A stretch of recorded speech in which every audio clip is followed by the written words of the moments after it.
John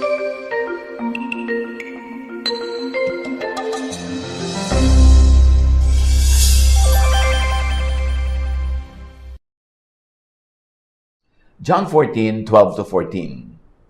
I can assure you that whoever believes in me will do the same things I have done. And they will do even greater things than I have done, because I am going to the Father. And if you ask for anything in my name, I will do it for you. Then the Father's glory will be shown through the Son. If you ask me for anything in my name, I will do it. Sabi ni Jesus. Ang pamagat ng ating pag-aaral, the same and even greater. Balikan natin, isa-isahin ang mga verses na ito at hanapan natin ang dagdag na liwanag through some ideas of quantum physics. Alam niyo naman yun ang ating flavor of the month ngayon na lente, na lenses through which we want to magnify what Scripture could mean to us today. John 14:12-14, and this time, verse 12. I can assure you that whoever believes in me, sabi ni Jesus, will do the same things I have done.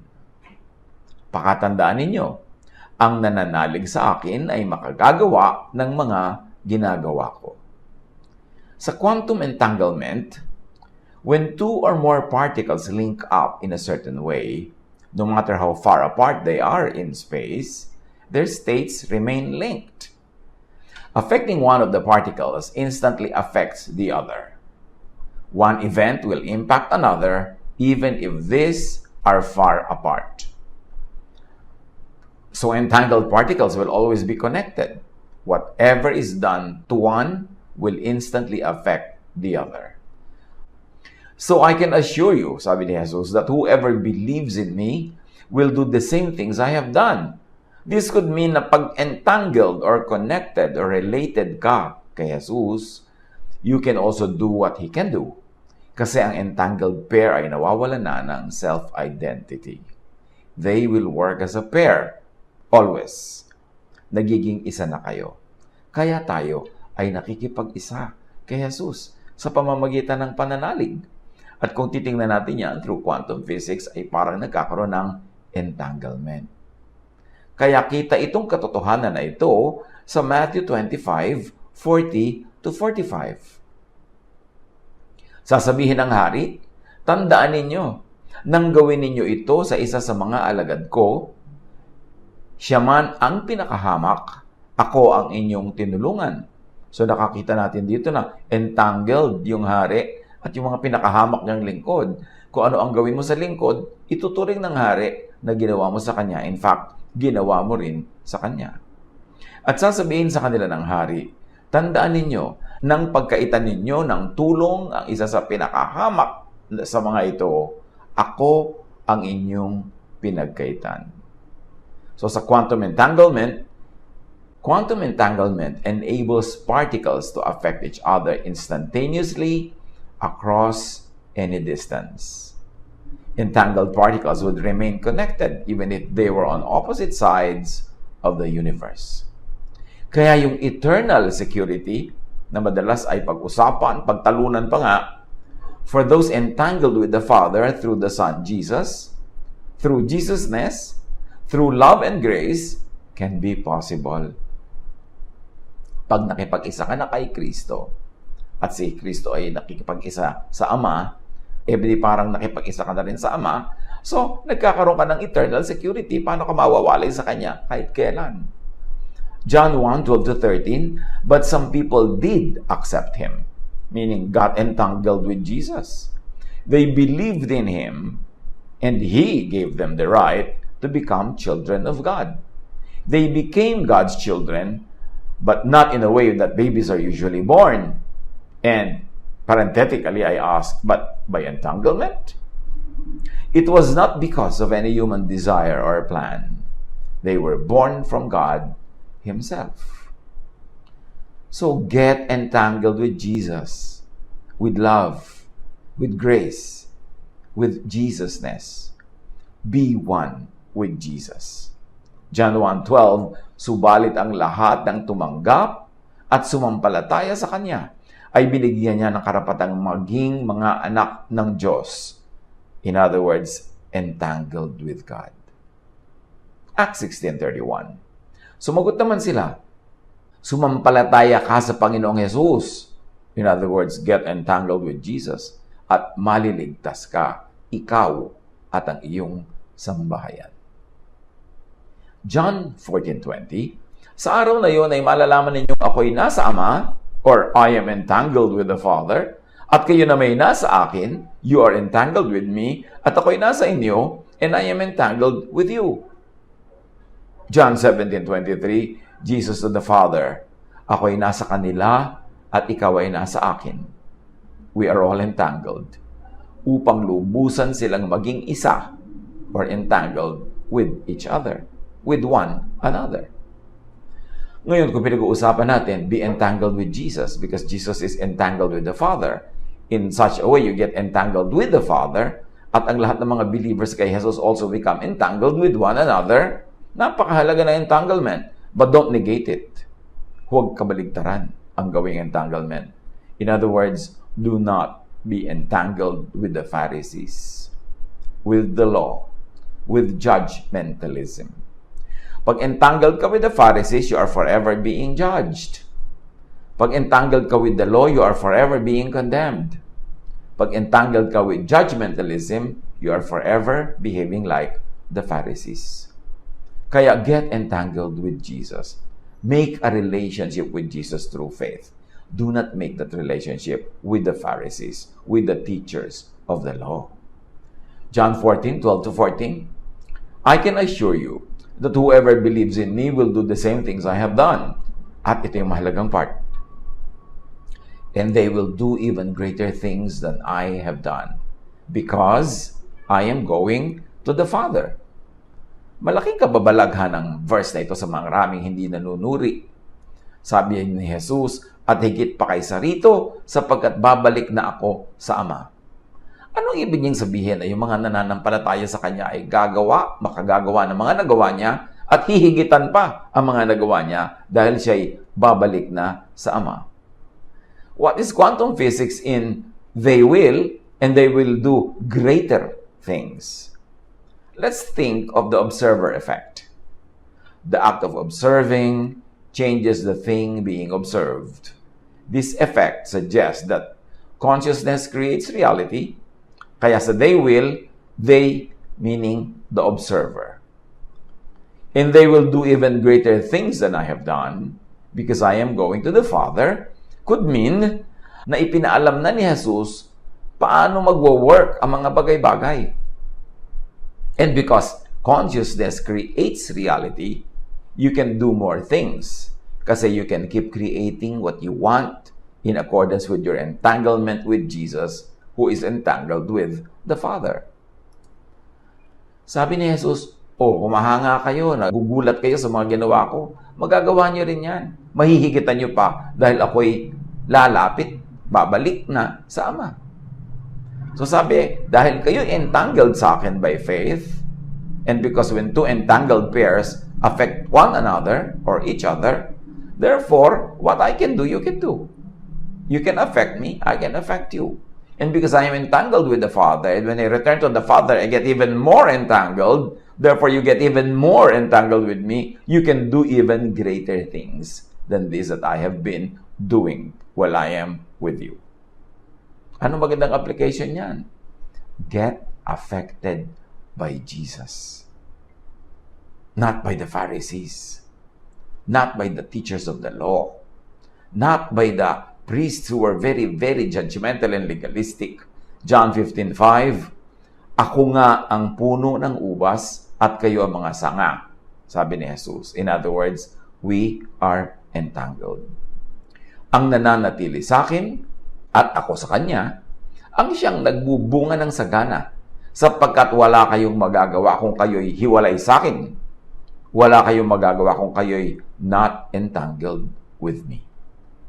So get affected by Jesus, and also very importantly, affect Jesus. Yes, you can affect Jesus. Kasi entangled tayo with Him. John 14:14, Kung hihiling kayo ng anuman sa aking pangalan, ito ay aking gagawin. O ayaw nyo pa bang patunayan niya that you and I can affect Jesus by faith? Because we believe in Him and we are entangled with Him? So ano ang dapat atupagin ng mga mananampalataya? Think of Jesus. Not of the devil, not of demons, not of priests and Pharisees and teachers of the law. Think of Jesus. Because when you think of Jesus, Jesus affects you and you affect Jesus. Think like Jesus. Do not think like the Pharisees. Pray in the name of Jesus. Always invoke the name of Jesus, not the name of demons. Kung lagi mong demonyo ang pinag-uusapan, kinatatakutan, iniisip, yun ang nangingibabaw at kumukubabaw sa iyo. Think and pray in the Spirit and according to the will of Jesus. Pray in the essence of Jesusness and love. Na lahat dapat ng takbo ng ating prayer empowered by love, motivated by love, and bears fruits of love. Mark 16:17, ang mga sumasampalataya ay bibigyan ng kapangyarihang gumawa ng mga himala. At bakit nga? Because you are entangled with Jesus, therefore entangled with the Father. Therefore observe, think, pray, as Jesus would. Yung tinatawag sa quantum physics na observation, thinking lang yun, praying. Pagka iniisip mo, tinitingnan mo, sinusukat mo, observation yon, and you always affect what you observe.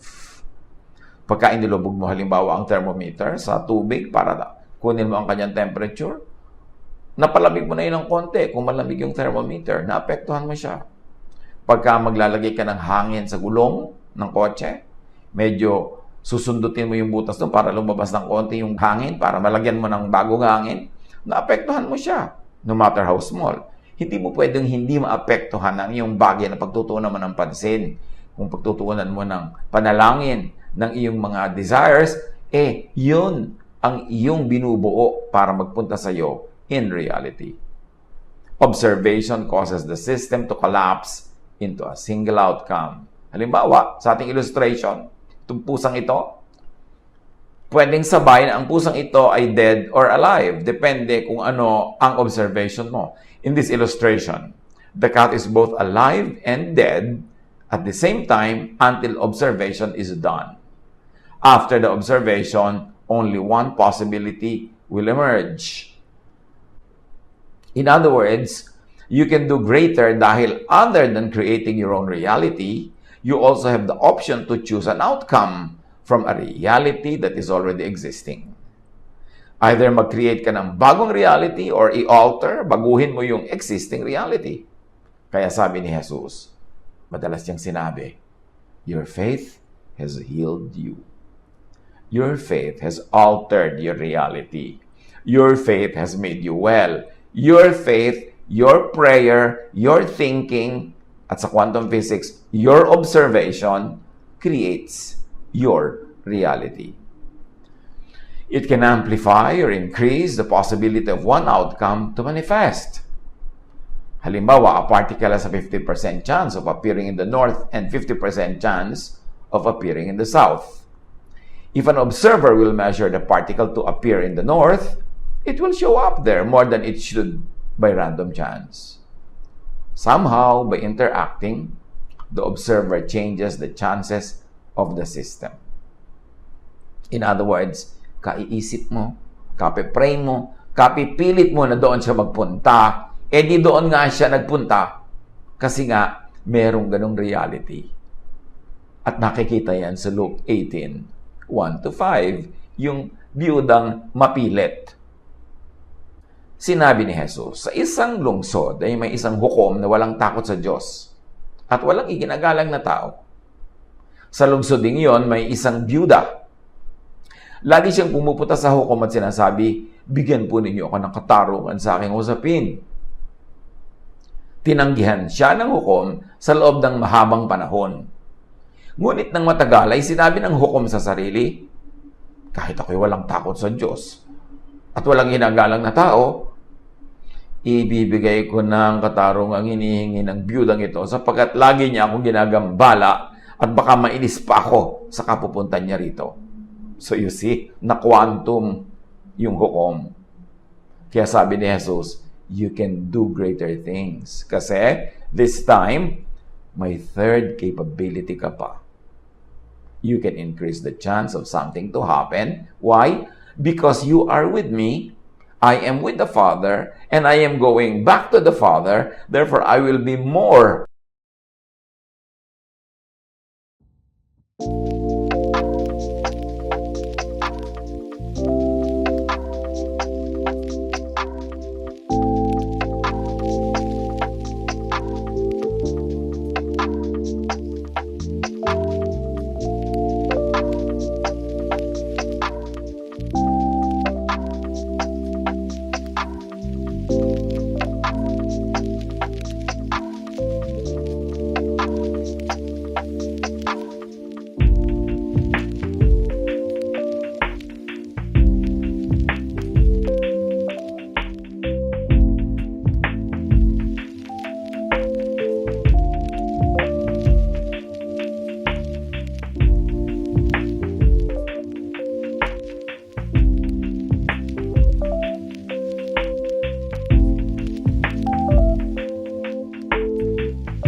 related to the Father, therefore you will be more related to me, and therefore to the Father, therefore you can do greater things.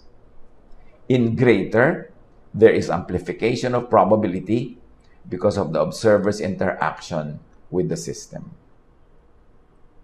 So, from these examples, ang believer ay may tatlong pwedeng gawin if you look into quantum physics lenses. 1, mag-create ng sariling reality. 2, pumili ng outcome na gusto mo sa isang existing reality. 3, pataasin ang chance na mangyari ang gusto mong mangyari based sa mga choices na nakalatag na. So, what is quantum physics in I am going to the Father? Quantum entanglement ang pinag-uusapan dito. Two particles can be connected and can instantly affect one another no matter the distance. So even if Jesus is not physically here, kasi sabi niya, I'm going back to the Father, as long as you are entangled with Him, you can do what He could do and what He did when He was still here. Jesus is connected with His followers. Jesus goes to and gets even more connected with the Father. Jesus' followers get connected to the Father through Jesus, and this means more power. Galatians 2:20. Hindi na ako ang nabubuhay ngayon, kundi si Kristo na ang nabubuhay sa akin. Get entangled with Jesus. At sabi ni Jesus, and if you ask for anything in my name, I will do it for you. Ito yung observer effect. Choosing a single possibility from a range of possible outcomes. If you ask for anything in my name, I will do it, is similar in quantum physics, saying na, alam ko na lahat ng possible outcomes, ano ba ang gusto mo? And I will guide you to that timeline. At sa pagpapatuloy ng verse, then the Father's glory will be shown through the Son. This is like saying Jesus and the Father are entangled. They function as a pair, and believers can also get entangled with them. The outcome is a big quantum system that is entangled, paired, and everyone works as though they are one. If you ask me for anything in my name, sabi ni Jesus, I will do it. The law rendered the people as sinful, therefore separated from God. So, kung gagamit tayo ng application ng quantum physics, the law disentangled people from God. But Jesus came to pay for the required punishment by the law. Jesus came to save people from the punishment by the law. In fact, Jesus came to save people from the very law. So, Jesus came to destroy the curse of and in the law. Jesus came to fulfill in and by Himself the requirement of the law. Jesus came to fulfill what is loving in the law. Kasi may loving din naman sa law, hindi naman lahat ang loving. Jesus came to be the way for people to become God's children. And let's extend to quantum physics. Jesus came to be the way for people to be entangled with the Father through Him. So get entangled with Jesus. Believe in Jesus. Do at Jesus. Be saved. Be covered by the Spirit of